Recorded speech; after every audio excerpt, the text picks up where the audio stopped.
Salut les amis. Alors aujourd'hui, on est en pleine région parisienne, même dans la capitale Paris, et vous pouvez remarquer qu'on n'est pas obligé d'être dans le bitume, on n'est pas obligé d'artificialiser les sols, on peut tout à fait redonner de la place aux vivants. Alors aujourd'hui, on est avec l'ami Marc-André Sellos, qui a écrit un bouquin que je vous conseille tous, qui s'appelle L'origine du monde. Alors c'est pas la Bible, c'est aucun texte religieux, bien le contraire. C'est de comprendre que nous qui foulons le sol, quelle est l'interaction que nous faisons et comment le sol est important pour sauver la planète. Alors première question, mon cher Marc-André, qui est professeur au Muséum d'Histoire naturelle, quel est le rôle que joue le sol sur le climat à l'heure où on parle tous du réchauffement climatique?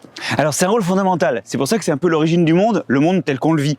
Il faut savoir que s'il n'y avait pas d'effet de serre sur Terre, s'il n'y avait pas les gaz qui font l'effet de serre dans l'atmosphère, il ferait moins 50 degrés. D'accord. Un petit peu froid, hein. Bon. Et le sol fait partie des choses qui produisent du CO2, parce que dans le sol, il y a des organismes qui respirent la matière morte qui est tombée dans le sol, ça produit du CO2. Si jamais il y a de l'eau, alors là, il y a des bactéries qui respirent un peu différemment. Elles respirent sans oxygène, puisqu'il y a de l'eau. Elles respirent au CO2. D'accord. Et ça fait du méthane. Ou elles respirent au nitrate. Et ça fait du protoxyde d'azote. Ça aussi, c'est des gaz à effet de serre encore plus forts que le CO2. Donc, le sol, naturellement, il réchauffe l'atmosphère. Bien, figure-toi qu'en fait, le sol, il réchauffe encore plus l'atmosphère quand l'homme agit sur le sol. Quand on laboure, on aère le sol. Plus d'oxygène, le sol respire plus, ça fait plus de CO2. L'humanité a émis 2 fois plus de CO2 par l'agriculture en labourant que depuis le début de l'ère industrielle.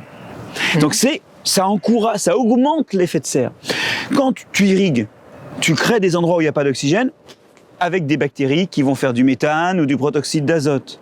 Quand tu mets des engrais qui contiennent du nitrate, tu aides les bactéries qui respirent au nitrate et tu fais du protoxyde d'azote.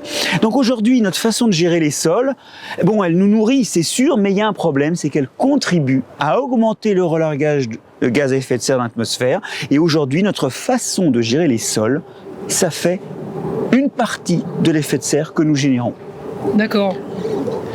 Bon, avant de dire qu'il n'y a pas de solution, j'entends quand même qu'on est capable aujourd'hui de stocker du carbone dans le sol, puisque tout le monde a compris à l'échelle de la planète qu'une des causes du réchauffement climatique était notamment la quantité de CO2 dans l'atmosphère. Alors, est-ce qu'on peut concrètement stocker dans le sol? À quoi ça sert et comment on s'y prend? Bah, tu as tout à fait raison. En fait, l'idée, c'est que, bon, là, j'ai décrit un problème, mais il y a aussi la solution dans le problème. Alors, dans le sol, alors je suis désolé, je me baisse quelques instants, il y a de la matière organique. Cette matière organique, elle va se décomposer. Il y a des microbes qui vont l'attaquer, qui vont en lâcher du CO2. Mais ça se fait pas en un jour. Tu vois, là, ça, c'est tombé il y a 1 an, 2 ans, 3 ans. Et donc, l'idée, c'est que quand on met de la matière organique dans le sol, le temps qu'elle se décompose, et ça prend entre 10 et 200 ans, eh ben, c'est du carbone, de la matière organique qui est dans le sol et pas dans l'air. Donc, aujourd'hui, un levier énorme pour lutter contre l'effet de serre. Bien sûr, on peut planter des arbres qui vont immobiliser du carbone en poussant, mais tu peux juste foutre tes ordures dans les sols. C'est-à-dire que tu veux mettre tes ordures ménagères, tu peux mettre du fumier, tu le mets dans le sol. Ça se décomposera lentement en faisant de la fertilité, en fertilisant le sol, mais tant que c'est pas décomposé, ça fait du stockage de carbone. On compte aujourd'hui. Et c'est une initiative d'ailleurs qui porte ce nom, qui s'appelle le 4 pour 1000. Que si chaque année tu augmentes de 4 pour 1000, 0,4% la teneur en matière organique de tes sols, en amenant du fumier, des déchets ménagers, des choses comme ça, si tu augmentes de 0,4% par an la quantité de matière organique dans le sol, tu annules tout le CO2 émis par l'humanité dans l'air cette année-là. L'initiative du 4 pour 1000, c'est dire qu'une des solutions pour lutter contre l'effet de serre, c'est de remettre de la matière organique dans le sol. Et tu sais quoi, c'est une super idée parce qu'en fait, cette matière organique, elle va aussi retenir l'eau. Quand on a des étés secs, c'est important pour lutter contre la sécheresse. Elle retient les morceaux de sol, elle lutte contre l'érosion et elle lutte contre l'effet de serre. Et là, c'est un des moments où on voit qu'un peu d'écologie, tu vois, un petit peu de savoir comment ça marche, et ben ça offre des solutions. L'écologie, c'est pas qu'une science qui nous explique pourquoi ça merde, c'est une science qui nous explique pourquoi ça pourrait marcher bien si nos édiles, effectivement, prenaient en main ces connaissances comme une clé vers l'avenir. Donc du coup, aujourd'hui, on est dans des conflits planétaires aujourd'hui par rapport à tout ça, notamment une des raisons des migrations aujourd'hui, ce qu'on appelle les réfugiés climatiques, c'est notamment de la question de l'eau.